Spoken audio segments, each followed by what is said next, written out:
Hey everybody, I want to talk with you today a little bit about the importance of branding in this new AI world or trend that we are living in right now in 2023. The fact that everyone has an easier time now to become a professional in the terms of being in your industry or learning a new skill has really skyrocketed the amount of people pretending to be a professional, an expert in whatever they're talking about. But also for people who are trying to really become better, to be your competition, it has made so much easier for them to learn and scale up in the skills that they need to become your competitor. Even before the AI trend and revolution and the launch of ChatGPT and whatnot, it was already true that anyone can copy your product, anyone can copy your service, anyone can upload the same features to that tool.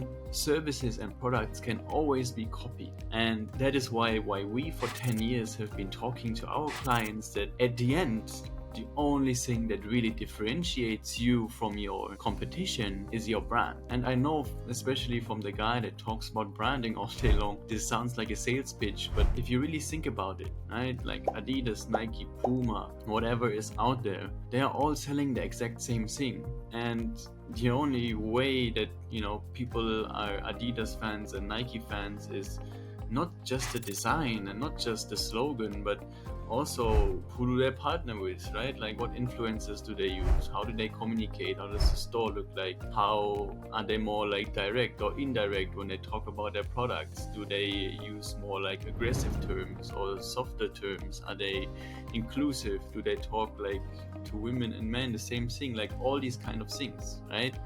And that is what branding is. That's the perception that you have from a company. Pulling that back to the current world that we are living in of, okay, we are just simply now at this point where anyone can be anything. Like there's literally a tool for everyone out there. It doesn't matter what industry. If you want to be a lawyer, AI tools right now that pretty much correct on, whatever location you are in and like following that law and can help you write papers and law stuff. I'm sorry, I don't know many things about that, but the things that you basically like pitch inside the court, right? And that said, I believe that AI just made it again a little bit clearer that in the end, if you really want to be a successful company one day, you do have to invest into brand building.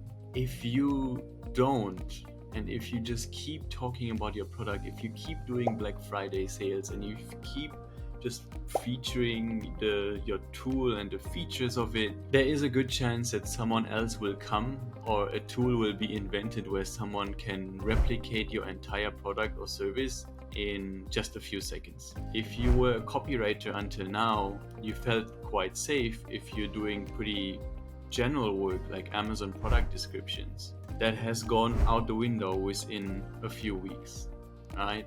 There are tons of tools like Jasper and ChatGPT and Copy.io that are just simply better and faster at it. There's no real use for that specific copywriter anymore, or at least not for that service that he specialized on.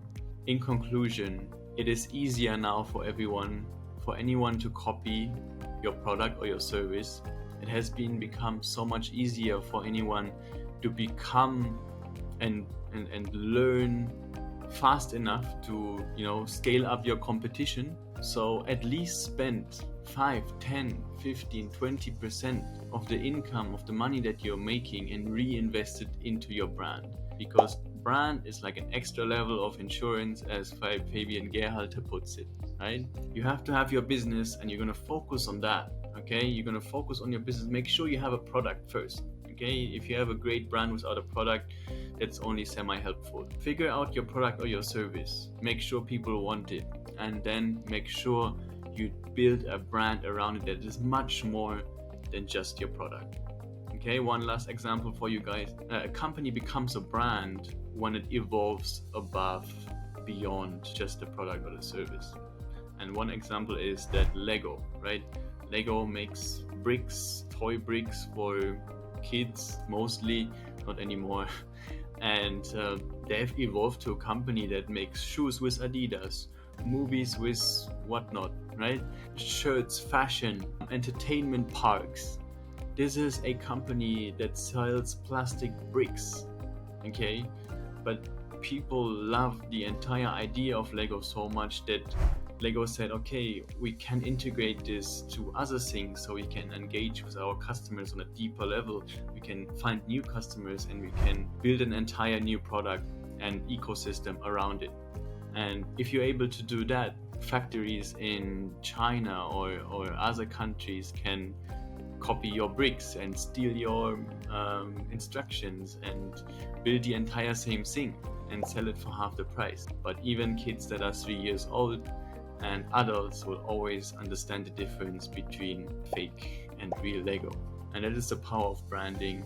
Be aware of it, and I will promise you that if you just take a few steps every day, every week, every quarter to revisit your brand, to make sure that you take a break from sales meeting and just talk about how you want to be perceived and how you want to communicate to your customers, and maybe how can you also give back to society in a way. If you just talk about it a little bit, that will be already a great start. I hope this was helpful, guys. Let me know in the comments if you disagree or you have any specific questions. I'm happy to answer them for you, and see you at the next one. Cheers.